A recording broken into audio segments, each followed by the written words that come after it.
Саламатсыз апай. Саламатсыз ба? Мен сізге сұрағым бар еді.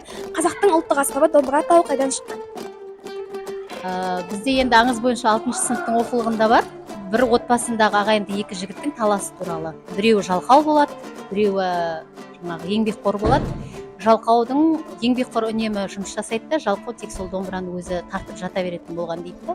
Содан ағасы ашуланып бір күні жаңағы домбыраны қақайырып сындырған дейді. Тастың бетіне тарс еткізіп сындырған. Содан кейін ол домбыра жоқ болып кетіп, кейіннен сол тастың бетіндегі жаңағы шейп дейді ғой, мүс несінен, кескінінен домбыра пайда болған дегенді біз солай оқытамыз. Ағылшын тілі кітабында бізде солай жазылған. Шынымды айтсам білмеймін. Оны білмедім.